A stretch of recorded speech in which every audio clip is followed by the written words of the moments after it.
오늘은 이제 어제 발표가 있었죠. 어제 그 민주당에서 허위 조작 정보 근절법이라고 해서 정보통신망법 개정안을 이제 발표를 했습니다.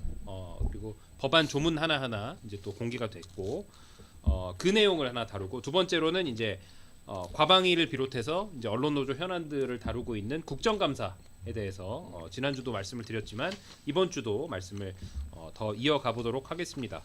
자, 허위 조작 정보 근절법 처음에는 이제 언론중재법으로 가닥을 잡아가다가 이제 대통령이 발언 이후에 기자회견 이후에 정보통신망법으로 전환이 됐고 그래서 이제 개정이 코앞에 지금 와 있는 상황입니다. 그래서 이제 발의를 아마 이번 주 안에 하지 않을까. 그리고 그 이후에 이제 논의가 이어지겠지만 그런 상황인데 여러 가지 사실은 우려할 만한 지점들이 여전히 남아 있습니다. 언론노조에서 언론 현업인들을 대표해서 요구했던 여러 가지 요소들이 포함되지 않았고 혹은 언론의 권력 감시 기능을 위축시킬 수 있는 조항들이 여전히 살아 있어서 그 부분에 대해서 오늘 좀 말씀을 나누고자 합니다. 여러 가지 우려점이 있는데 어떤 내용부터 좀 소개를 해주실까요?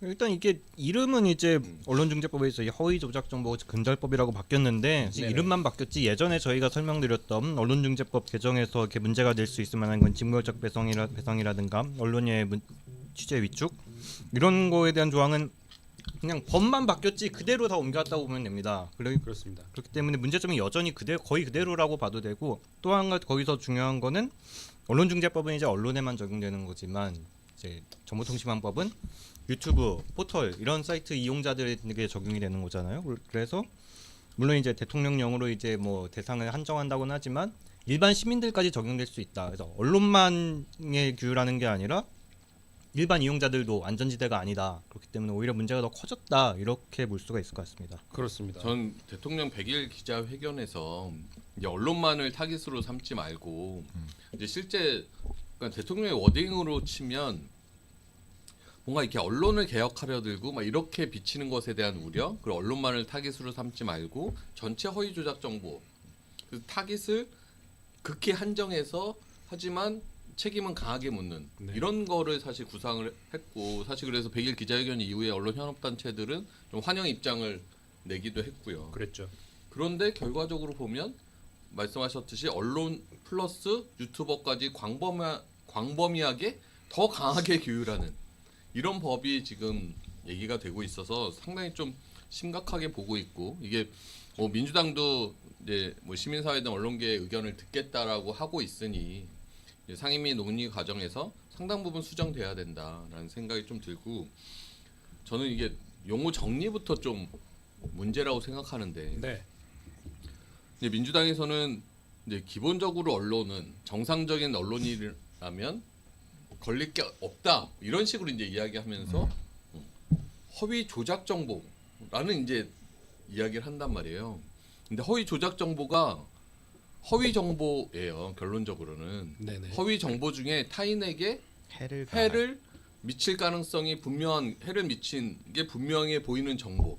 그러니까 뭔가 허위 정보에 뭔가 조작을 더한다 이런 개념이 아니라 허위 정보 중에 타인에게 피해를 끼칠 게 분명하면 그게 허위 조작 정보인 거예요. 그래서 저는 끼친 정보도 아니에요. 끼칠 게 분명한 게 누가 판단해요?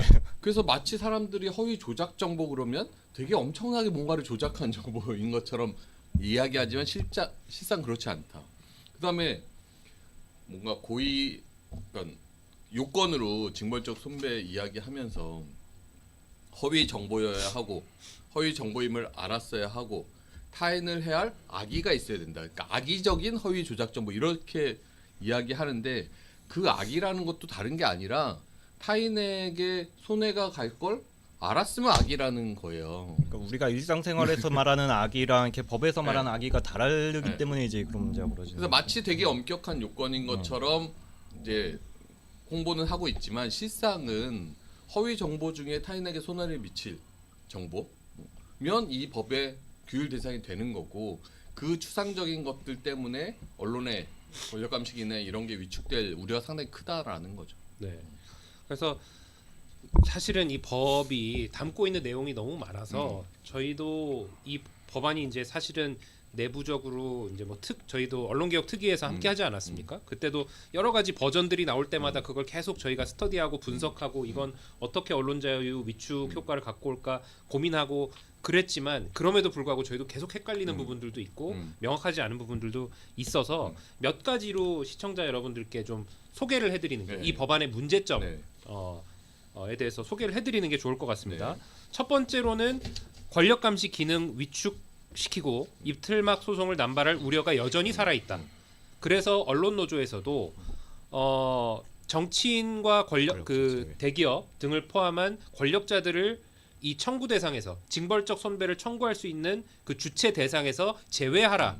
그게 가장 안전한 방법이다. 왜냐하면 그거를 방지할 수 있는 입틀막 소송을 방지할 수 있는 여러 가지 조항을 넣는다고 해도 그게 실효적일지 아닐지 보장도 안 될 뿐더러 아직 검증도 된 게 아니다. 그래서 그렇게 주장을 해왔는데 민주당에서 어제 발표한 안에 따르면 여전히 권력자들이 징벌적 손해배상을 언론을 포함한 여러 가지 이제 그 조작 정보를 만든다고 이야기되는 그 주체들에게 청구할 수 있는 그런 자격을 갖고 있습니다.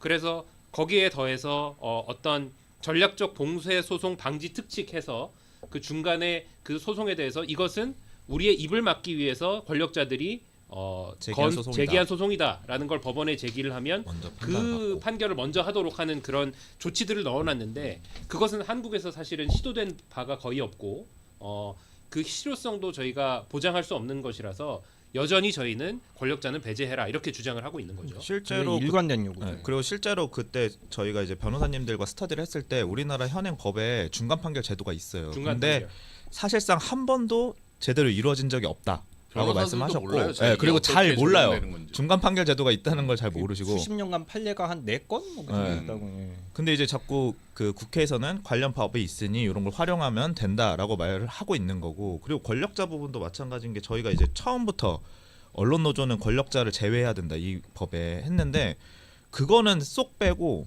이상한 뭐 조그만 것들 그 견제 장치가 있다라고 말하는 것들, 예를 들면은 뭐 소송에서 졌을 때 청구권자가 피의 고발인의 변호사비를 다 내준다던가 뭐 이런 건데, 사실은 삼성에서 누군가와 소송을 했어요. 근데 예를 들면 윤성구한테 소송을 걸었어. 근데 저도 이제 열받으니까 정말 유수의 로펌을 해가지고 한 뭐 변호인 얼마인지 모르겠으나 한 1-2천만 원 정도의 변호사님과 같이 소송을 했어요. 만약에 삼성이 지더라도 그 2천만 원 변호사비 내는 게 대수입니까? 그러니까 그런 게 이제 실효성이 없는 조항들을 갖고 자꾸 이제 봉쇄 소송을 막을 수 있다라고 얘기하는 게 약간 눈 가리고 아웅 같은 느낌인 거죠. 그러니까 이게 우리가 계속 강조하지만 허위 조작 정보를 갖고 우리가 허위 조작 정보를 언론에 써놓고 왜 그 책임 안 져 이런 이야기를 하는 게 아니잖아요. 허위 조작 정보를 언론이 보도했으면 당연히 책임져야죠. 근데 문제는 권력에 대해서 비판하면 권력자들은 무조건 다 처음에 가짜뉴스 쓰고 허위 조작 정보라고 해서 소송 건다는 거잖아요. 이거는 민주당도 인정해. 일단 걸고 본다. 이거를 어떻게 막을 수 있냐. 근데 이 히스토리 잘 아시는 분이 모르겠지만 언론중재법일 때는 모든 징벌적 손배는 권력자들이 안에서 언론중재위를 다 거치게 만들겠다라는 걸 되게 강조했었어요. 맞아요. 그리고 서브로 이제 전략적 봉쇄 소송을 금지하는 것까지 같이 넣겠다라고 했는데 이게 망법으로 오면서 언론중재위 정치주의나 절차는 사라진 거예요. 그럼 이제 입틀막 방지 소송을 막겠다라는 그것만 남아 있는데 그거는 한 번도 시도된 적이 없고, 그걸 과연 법원에서 이렇게 소송을 다양하게 열 수 있는 기회를 권력자들에게도 더 열어놓고 법원에서 이거를 1차적으로 걸러줄 것이다라고 믿어라고 얘기하기에는 위험 부담이 너무 큰 위험 거죠. 부담이 너무 크죠. 네. 저희가 일관되게 말씀드리는 게 저희가 시민들이 언론 보도로 입는 피해 이런 거는 구제 확대하는 나요 100% 동감합니다. 그런데 이런 개혁 법안을 만드는 게 이제 정치인들 권력자들이 배상금 더 받게 하려고 이렇게 만드는 건 아니지 않습니까? 그렇기 때문에 이 부분은 반드시 개선이 돼야 된다고 생각합니다. 카톡이 왔고요. 근데 오늘 대통령실 앞에서 저희가 그러니까 플랜카드 시위를 하고 있었는데 어떤 시민분이 오셔서 그 플랜카드에 언론중재법 권력자는 제외하라 이렇게 돼 있으니까 권력자들이 제일 가짜 뉴스 많이 하는데 왜 제외하려고 하냐라고 저희한테 오히려 반대로 이해를 하셨군요. 그래가지고 이제 그런 거 아니다라고 잘 설명드리고, 저희가 말하는 권력자를 제외하라는 권력자가 언론에 대해서 소송을 하는 것, 남소를 하는 거를 제외하라. 걸지 못하게 해라. 그러니까 이게 뭐 이건 약간 토론의 영역이라고 생각해요. 그러니까 뭐 노정면 의원도 그렇고 민주당도 그렇고 권력자들에 관한 허위 정보가 상당히 많다 피해가.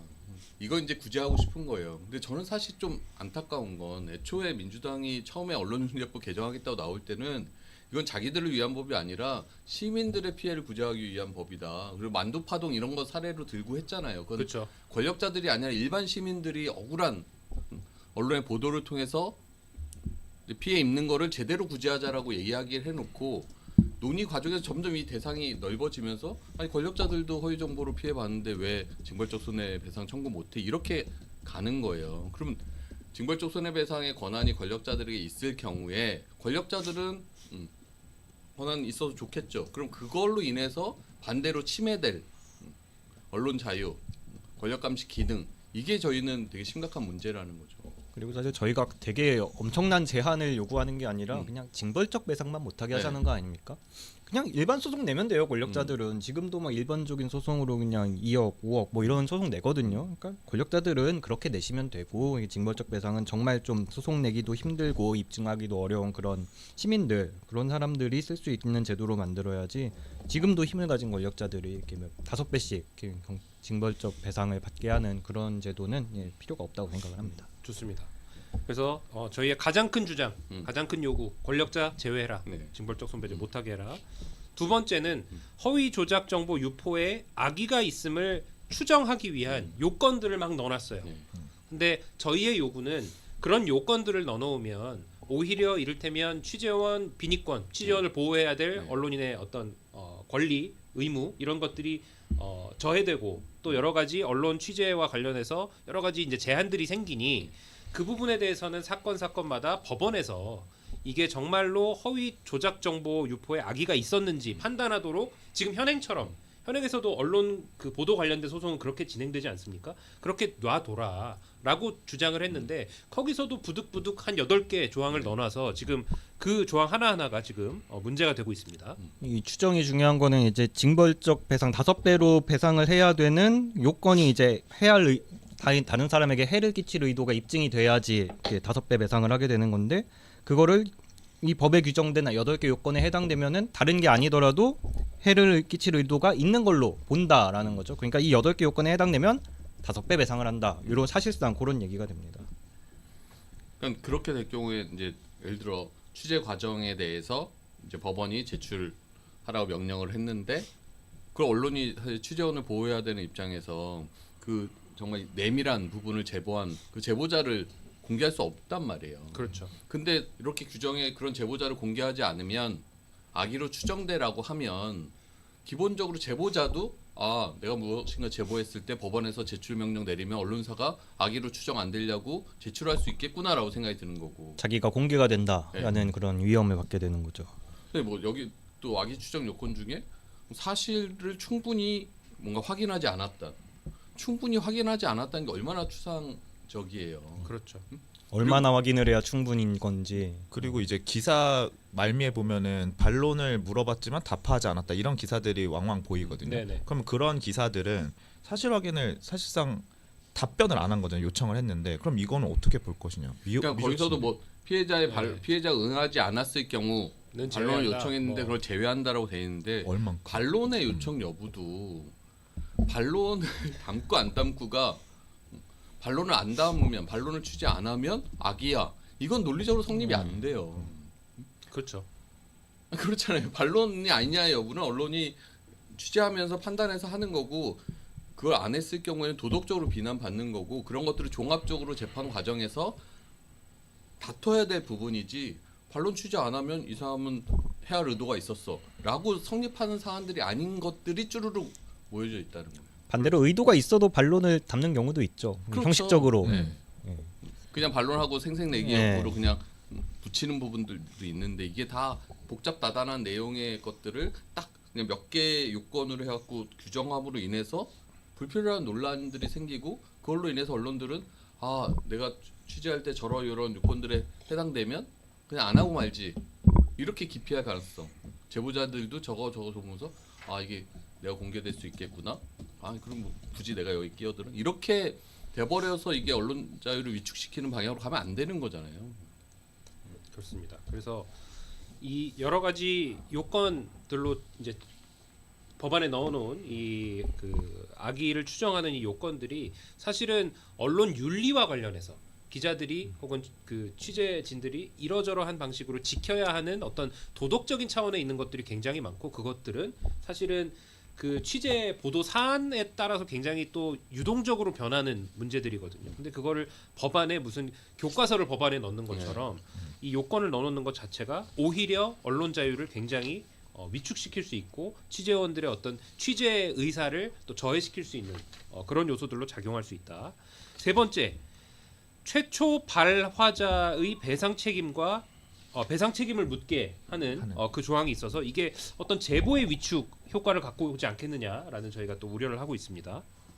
그래서 허위 조작 정보의 최초 발화자 혹은 제보자 등에게도 동일한 배상 책임을 부과하는 규정을 넣어놔서 이 경우에는 내부 고발이나 제보 활동 이런 것들이 사실은 어떤 법원에서의 판단을 통해서 어떤 기사가 허위로 판명 날 수도 있는 거잖아요. 근데 그 제보자는 정말 진실로 믿어서 그렇게 할 수도 있는 거고. 근데 그런 경우에도 제보자도 어떤 자기가 징벌적 손해배상 제도의 어떤 그 당사자가 될 수 있다는 두려움을 심어줄 수 있기 때문에 이 경우도 굉장히 신중하게 판단을 기해야 한다 이런 생각이 듭니다.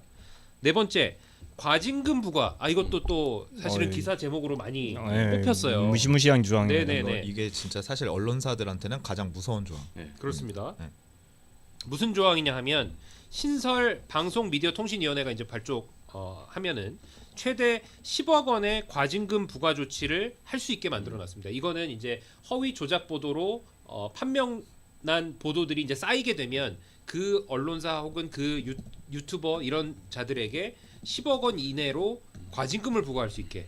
그러니까 사실은 뭐 우리가 5천만 원까지 인정을 하고 그다음에 뭐 손해액을 인정해서 곱하기 5배를 해서 이게 그 징벌적 배상금이 뭐 3억이 되네 5억이 되네 여기에서 우리가 고민을 하고 있다가 어느 정도가 적정하냐를 고민하다가 갑자기 10억 원짜리 과징금이 법안 말미에 들어온 거예요. 이건 사실 이거는 지금까지 전혀 얘기가 없었어요. 특위에서도 한마디도 네. 이야기된 바가 없습니다. 그러니까 이거는 민주당에서도 어떻게 한번 혼을 내주고 싶은데 어떤 뭐 유튜버가 됐건 뭐가 됐건 근데 이 징벌적 손배제로는 성에 안 차니까 뒤에 뭔가 이제 들어간 게 아닌가 갑자기 갑자기 집어넣은 게 아닌가 이런 생각이 들 정도로 그건 좀 사실 유감인 게 우리가 이제 어제 발표된 것도 민주당 특위의 안으로 발표가 됐잖아요. 근데 민주당 특위에 이제 자문위원으로 언론노조도 들어가 있고 뭐 그렇죠. 민원연이나 뭐 참여연대나 민변이나 이렇게 들어가서 논의를 했던 논의를 건데 했죠. 그 자문위원들 논의할 때는 이 과징금 얘기는 한 번도 없었단 말이에요. 한 번도 그래서 없었어요. 어느 순간 이제 당정이 논의하겠다라고 사안을 옮겨져 가면서 거기서 또 되게 강화가 된 거예요. 그래서 그건 사실 특위의 취지 자체에 좀 맞지 않는 결정이다라는 생각이 들고 징벌적 손배를 사실 5배로 하냐 몇 천만 원으로 하냐 이게 사실 그 금액의 크기에 따라서 또 미치는 영향이 다르기 때문에 되게 많은 논의들이 있었던 건데 갑자기 법원의 이 손배 징벌적으로도 해결이 안 되는 부분을 그냥 과징금으로 방통위가 그냥 결정할 수 있게 만드는 건 저는 너무 과도하다. 뭐 과징금 논의할 수 있는데 이렇게 갑작스럽게 아무런 논의 없이 명확한 기준들 없이 이렇게 해놓으면 그거 자체로 저는 표현의 자유나 이런 거에 위축 효과가 상당히 클 것이다라는 게 좀 우려가 되더라고요. 여기다 또 몰수 추징까지 들어갔단 네. 말이에요. 그래서 형사처벌 받으면은 이제 명예훼손으로 형사처벌 받으면은 그걸로 얻은 이익을 이제 몰수하겠다는 거예요. 물론 이렇게 기자가 명예훼손으로 이렇게 유죄 판결까지 받는 경우가 흔치는 않겠지만 만약에 유죄를 받으면은 그러면은 기자가 그 기사로 얻은 경제적 이익을 어떻게 판단할 것이고 뭐 월급을 토해내야 되나요? 어떻게 해야 되나? 그래서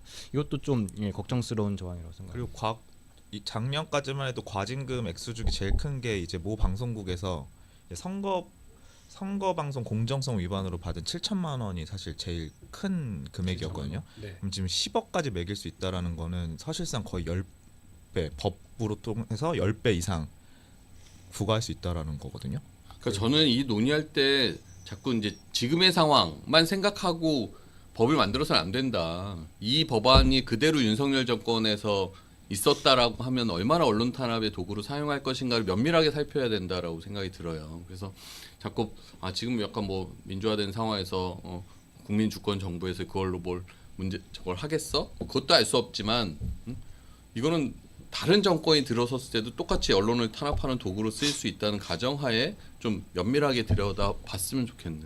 그래서 정말 수기하면서 그냥 만들었으니까 뭐 일부 미세하게 조정하고 그냥 가지가 아니라 그리고 뭐 조급하게 당론으로 결정한 사안도 아니고 여러 사람들의 이야기 듣고 고칠 거 고쳐야 된다라고 생각해요. 좋습니다.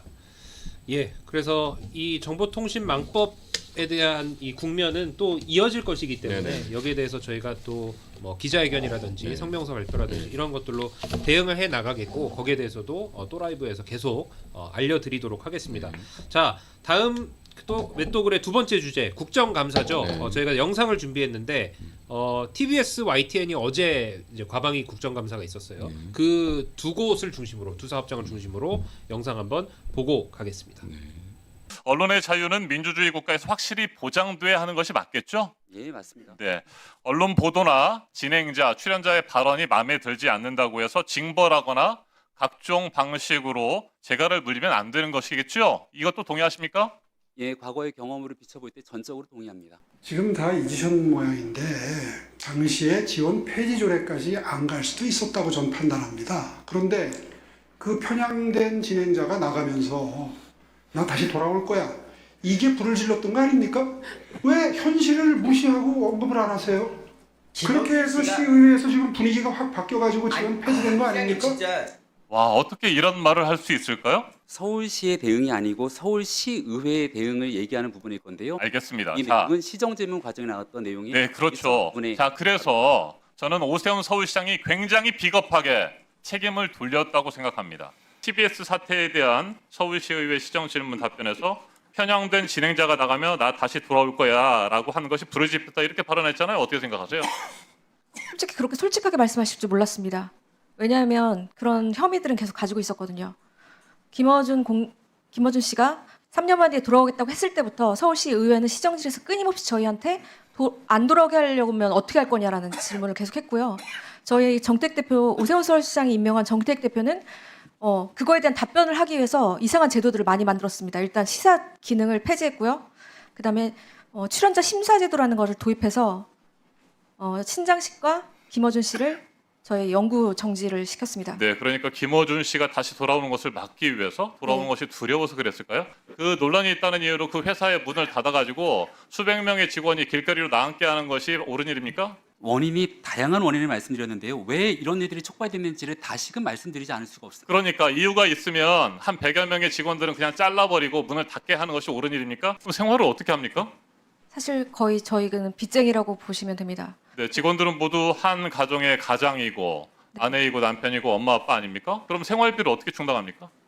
사실 방송임에도 불구하고 택배나 아니면 편의점, 카페 알바를 하면서 버티고 있는 사람들도 있고요.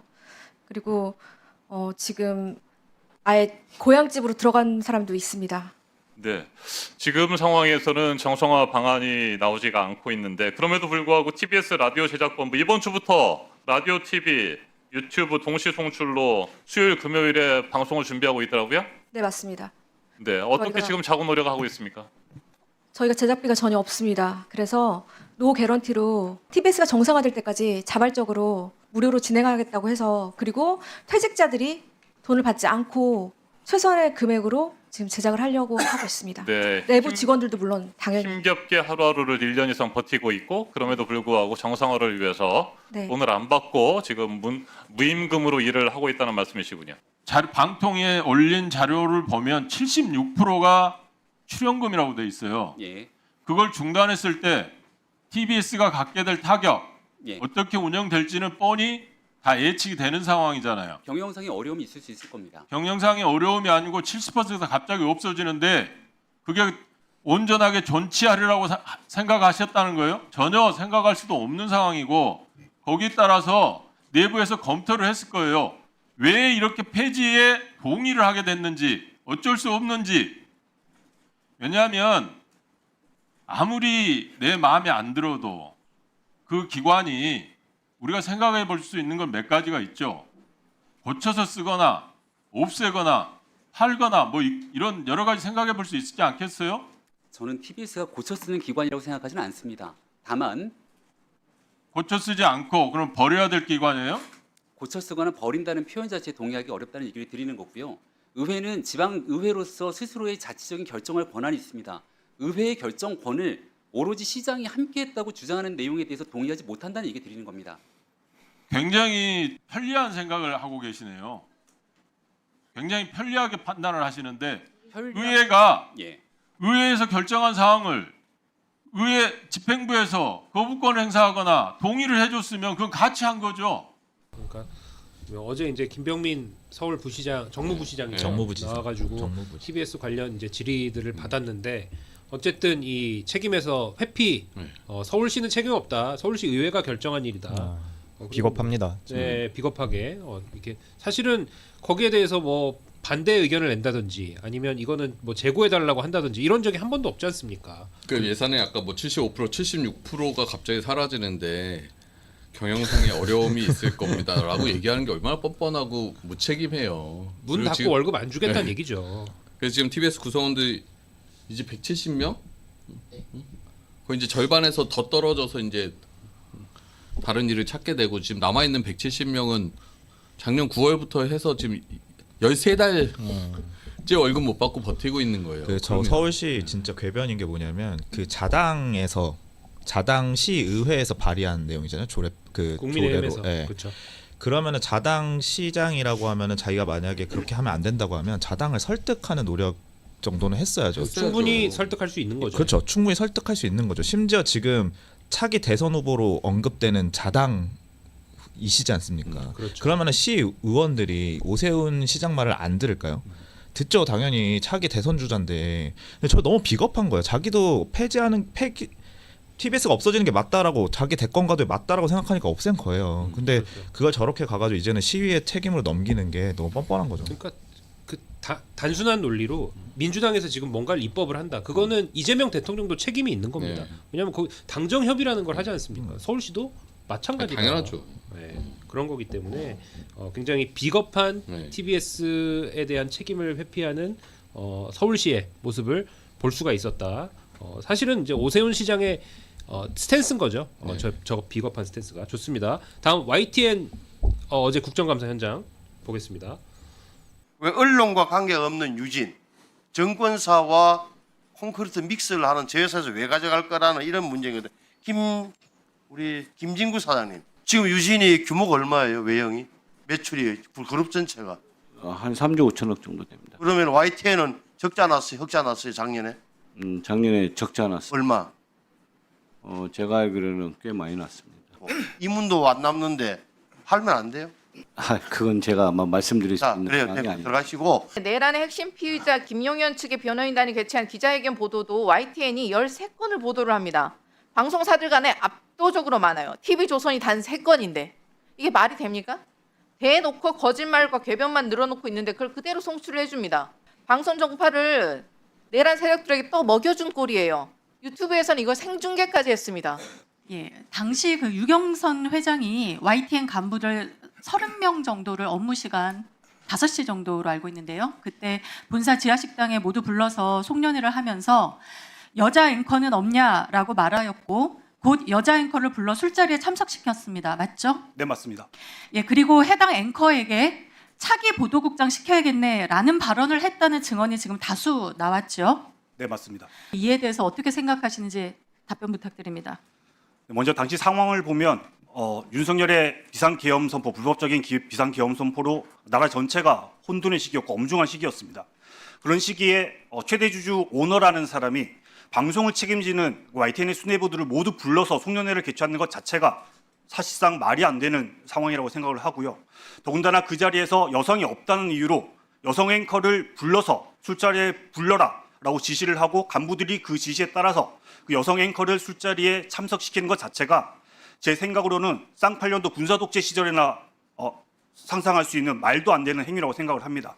특히나 그 자리에서 유경선 회장은 YTN 간부들에게 반말로 하대하면서 차례로 건배사를 시켰습니다. 그리고 그 자리에 참석한 간부들은 모두 유진과 유경선 회장을 칭송하는 건배사를 차례로 했는데 결국 이 상황 자체가 이 방송의 독립성, 공공성은 전혀 관심이 없는 그저 천박한 자본가 그리고 거기에 부역하는 사람들이 YTN을 장악하고 있는 그런 사실을 명백하게 보여주는 하나의 사례라고 생각을 합니다. 사장님, 방송 신뢰도 좌우하는 앵커를 단지 여성이라는 이유로 술자리에 부르는 이런 말도 안 되는 상황 정말 이해할 수가 없고요. 지금 저기 술자리라고 표현하는 건 좀 과한 표현이시고요. 송년회 아니었습니까? 송년회입니다. 누구나 하는 송년회에 그 답변 이상으로 장소가 듣겠습니다. 협소하기 때문에 그만하시고요. 회장들만 나왔던 더 큰 문제는 지금 유경선 회장의 그 자리에서 YTN 인수는 유석훈 사장이 전부 알아서 했다. 모든 일은 유 사장과 하면 된다고 말한 대목입니다. 지부장님 잠깐 나와주시고 이 발언 문제점 좀 설명해 주시죠. 네, 당시 유경선 회장이 건배사를 하는 자리에서 했던 발언으로 알고 있고요.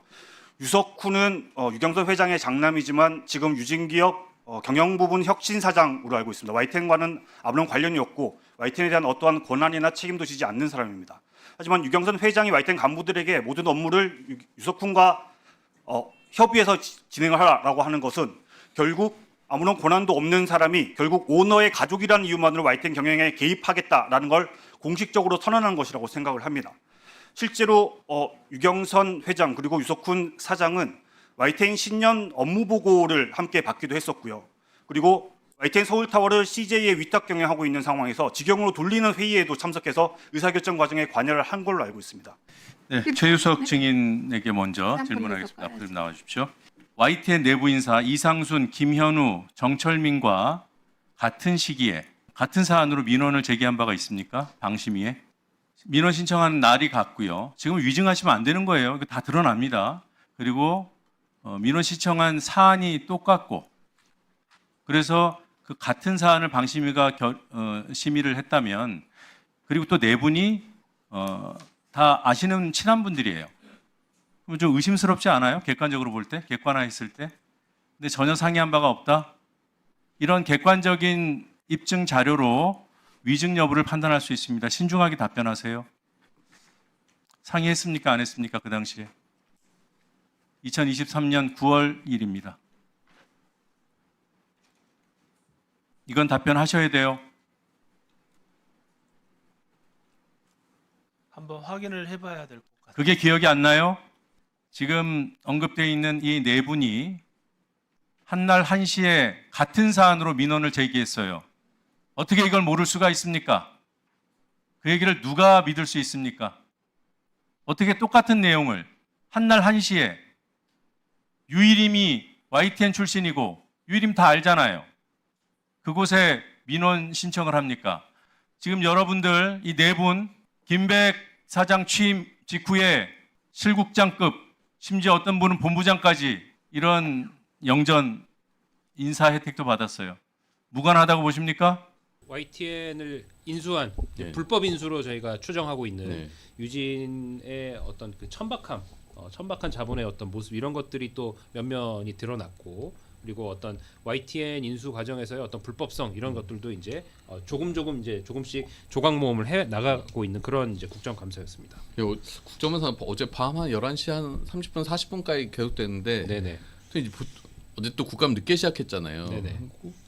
밤에 저녁 때 이루어지니까 이게 이제 언론에 잘 조명이 안 되는 그런 거예요. 지점이 예. 있죠. 네. 그래서 우리가 지금 좀 모아서 하이라이트 형식으로 좀 보여드리고 한 건데, 하여튼 YTN이나 TBS 문제가 좀 더 많은 좀 여론의 관심을 받으면서 문제점 해결돼야 되고 결국에는 유진이 불법 인수한 과정을 되돌리는 것, 그러니까 방송 미디어 통신위원회가 빨리 출범해서 네네. 그 출자 출연 최다 출자자 변경 심사가 얼마나 엉터리로 진행되는지를 밝혀내는 게 좀 시급히 이루어져야 될 것 같아요.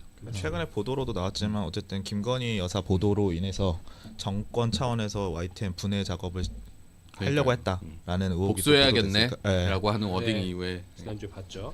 그래서 수사가 됐든 조사가 됐든 이 YTN과 TBS를 이 구렁텅이에 몰아넣은 이 지난 정권에서의 행태가 낱낱이 밝혀지기를 기대하겠습니다.